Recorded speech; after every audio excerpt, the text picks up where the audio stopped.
Efésios, capítulo de número 6, dos versos 10 ao 20. Então, acompanhemos juntos esse texto. Diz assim a palavra de Deus: finalmente, fortaleçam-se no Senhor e no seu forte poder. Vistam toda a armadura de Deus, para poderem ficar firmes contra as ciladas do diabo, pois a nossa luta não é contra pessoas, mas contra os poderes e autoridades, contra os dominadores deste mundo de trevas, contra as forças espirituais do mal nas regiões celestiais.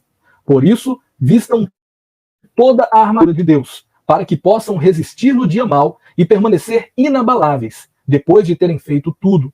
Assim, mantenham-se firmes, cingindo-se com o cinto da verdade, vestindo a couraça da justiça e tendo os pés calçados com a prontidão do evangelho da paz. Além disso, usem o escudo da fé, com o qual vocês poderão apagar todas as setas inflamadas do maligno.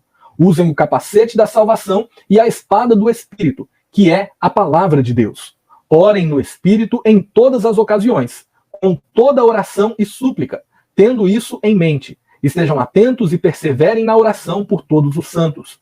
Orem também por mim, para que quando eu for falar, seja-me dada a mensagem a fim de que, destemidamente, torne conhecido o mistério do Evangelho, pelo qual sou embaixador preso em correntes. Orem para que, permanecendo nele, eu fale com coragem, como me cumpre fazer. Nós vimos aqui o apóstolo Paulo no capítulo 6, da carta aos Efésios, ele destacando essa questão, Finalmente, irmãos, revistam-se, fortaleçam-se no Senhor. E por que Paulo está falando isso aqui? Paulo, ele escreveu a sua carta, a carta aos Efésios, enquanto ele estava preso. Ele estava preso por pregar o Evangelho, por anunciar a verdade do Evangelho.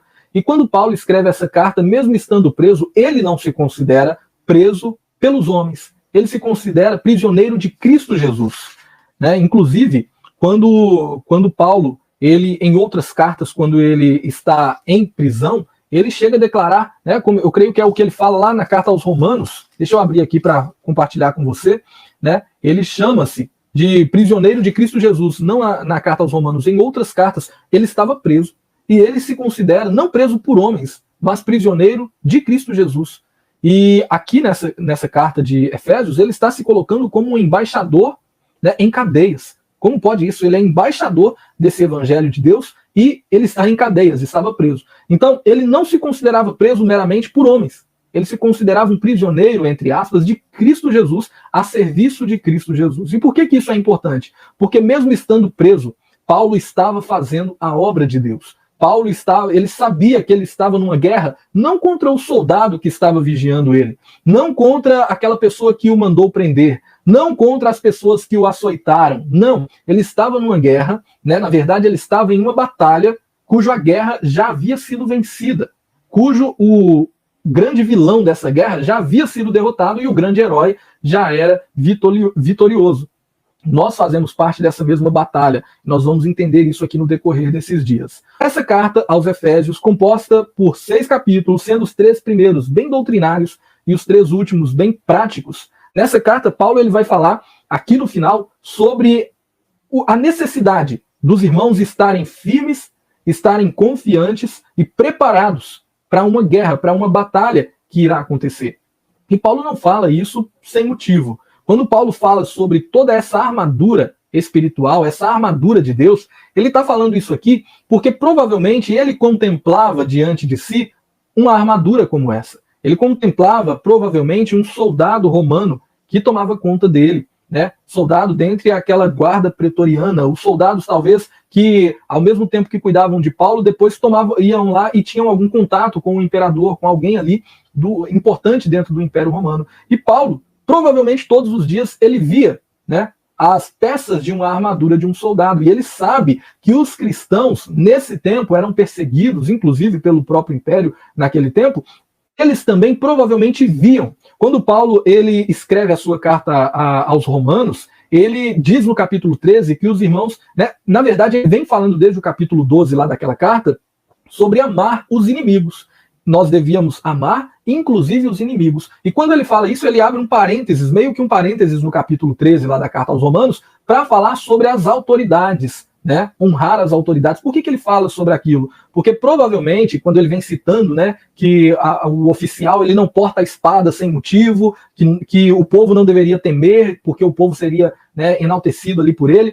Por que Paulo fala sobre aquilo? Porque quando um cristão estivesse ouvindo aquela questão ali de Paulo falar, ame inclusive os seus inimigos, na mente dele provavelmente vinha um guarda romano, vinha talvez as pessoas que faziam parte ali do Império Romano, e talvez eles pensassem, poxa, será que Paulo está falando dessas aqui? Talvez o inimigo que ele está falando para que eu ame seja um irmão aqui que tenha vacilado contra mim e tal. Agora, esses romanos a gente não deve amar, a gente deve ser contra, deve lutar contra eles, e Paulo já antecipa-se quando ele fala que não, vocês devem respeitá-los. Eles não portam a espada sem motivo, entende? Então, o apóstolo Paulo sabia que os irmãos, eles tinham sim na sua mente como que era a armadura de um soldado, que aqueles homens estavam preparados para uma batalha, para uma possível batalha. Então, pessoal, o que nós vemos aqui? Paulo escreveu essa carta e quando chega no final, ele descreve um soldado romano. Na verdade, ele descreve um soldado preparado para a batalha. Ele descreve a armadura desse soldado.